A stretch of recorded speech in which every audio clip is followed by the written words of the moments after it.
Class A. History has a little score to settle, and you fresh prince and princesses are gonna slug it out in a mock trial. Mr. Finky, is that anything like a mock turtleneck? Because they, make my neck itch? I have a note. No, sissy. A mock trial is a trial we act out in class. Ours is gonna be about the Boston Tea Party. Here's the sitch. The American revolutionaries dumped mucho tea into Boston Harbor to protest unfair taxes. In our trial, the tea company will sue the Americans for the cost of the lost tea. Who cares about a little tea? You should, Shaka Khan. The Boston Tea Party was one of the inciting incidents of the American Revolution. Without it, we may still be a British colony. That's my point. I mean, those revolutionaries founded an entire nation. If they had to sacrifice a few tea bags in the process, what's the big deal? Sounds like someone's volunteering to be the defense attorney for the Americans. Go, USA! Looks like Milo's got your back. Count me in, too. All I know is if that were my tea floating in that harbor, those revolutionaries would have a lot more than taxes to cry about. Jeepers creepers! We've got ourselves a prosecutor. You'll have to prove that the tea company deserves to be paid back for the dumped tea. As a committed student of our justice system, I submit my name for the role of judge. You're on, Your Honor. That's perfect, Nikki. With you in my pocket, I'm sure to... If you're expecting special treatment, you're way out of line, Missy. I'm a fair and impartial judge. We can be friends again after the trial. And so ends the case. Just because I'm a heavy sleeper doesn't mean you can steal my kidney. PA, shouldn't we be studying? Studying? Milo, this country wasn't founded by library geeks. It was founded by men and women of action, vigor, joie de vivre. Peppy, can you help me set up this new answering machine? And get off the couch? Relax, Milo. There's no way we can lose. Even if we do owe money, the jury's not going to make us pay. We're the Americans.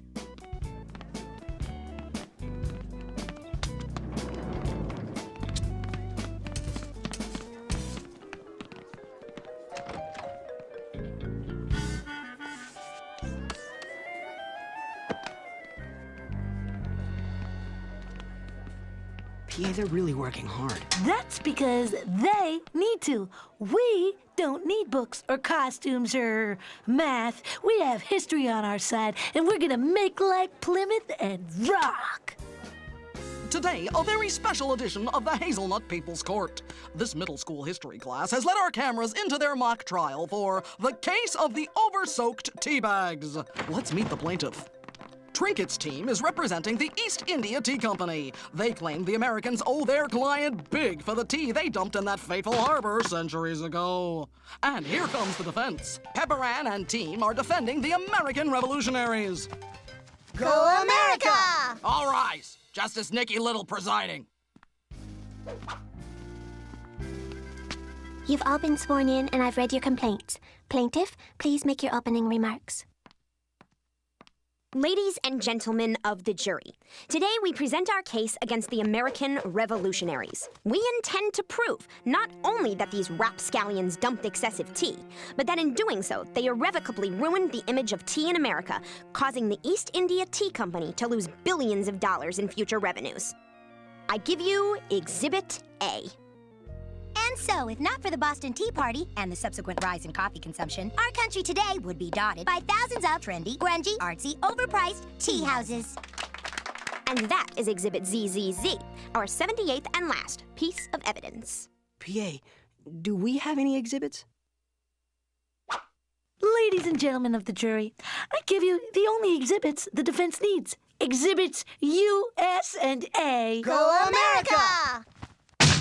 Pearson, you are flirting with contempt of court. This is the plaintiff's day, so clam up, sit down, or ship out! Now I'd like to call a few witnesses. King George. As ruler of England and the colonies, you were greatly disturbed by the incident in Boston, were you not? I say, old chap, the Crown was jolly good to her colonies in America. We never expected to have our tea dumped so, old chap. Thank you, Your Majesty.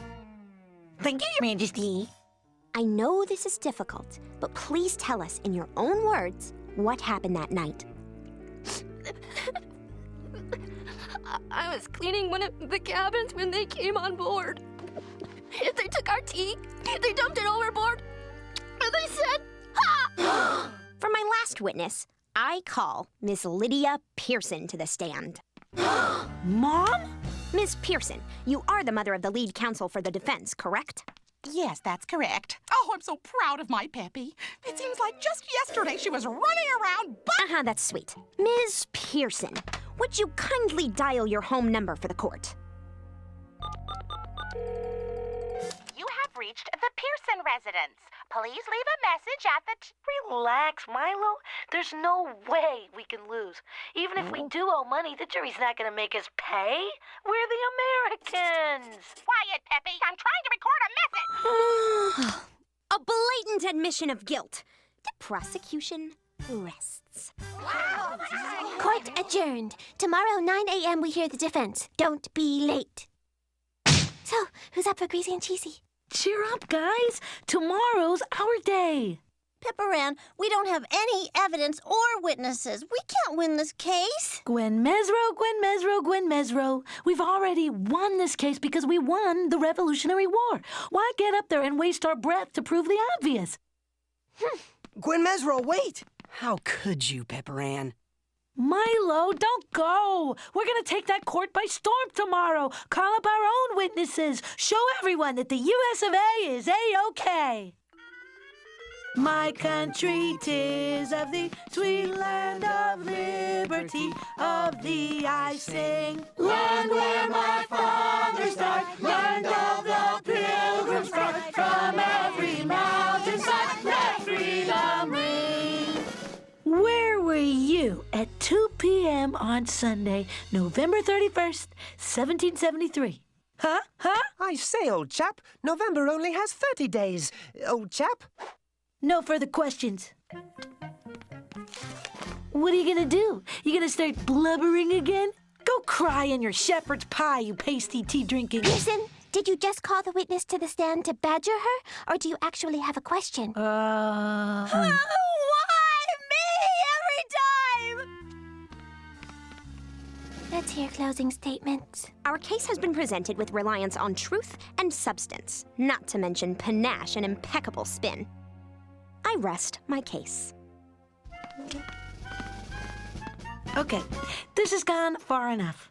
Trinket may have thrown around some evidence, but the fact is, we are Americans. We don't drink tea, and we don't take any crud. So let's just tell it like it is. If you're not a Brit, you must acquit. If you're not a Brit, you must acquit. I have to admit, it is catchy. Oh, yeah. After only 6 shocking minutes of deliberation, the jury is ready to render a verdict. Let's go inside. Although we admire the chutzpah of the revolutionaries, Trinket has proven beyond a shadow of a doubt that the tea company was never reimbursed for the cost of the lost tea. We find for the plaintiff. The court finds the defense liable for $246 billion in lost potential revenue, payable in mock money. Court adjourned. What? Are you insane? We can't lose. The dumping of that tea was a statement against tyranny and injustice. It represents every value this country was founded upon. Pepper Ann, I said court adjourned. England had been unfairly taxing the colonists for years. By the time of the Tea Party, the revolutionaries had paid more than enough in taxes to cover the cost of the dumped tea. You know, if you look at it that way, maybe England is the one who owes the tea company. What have we done? Oh, if we had known that, our verdict would have been quite different. Everyone knows that. It's called history, people. Open a book. Looks like you took a few things for granted in this case. You know what happens when you assume. You get a C for the mock trial. And so ends the case of the over-soaked tea bags. Brilliant case, Trinket! I know. Your hair smells like strawberries. And here come today's big losers. In the 20 years that Mr. Finky's been teaching this class, you are the only team to ever lose for the Americans. Comments? It wasn't the team. It was me. I was so sure I was right, I didn't bother trying to convince anyone else. So, I'd like to apologize to my teammates, to my country, to every little child, eyes wide with wonderment at their first glance at the Jefferson Memorial. That's enough, Pepper Ann. To every old woman rising up on her creaking knees at the first chords of the national anthem. Pepper Ann, you're embarrassing us. To every gurgling baby who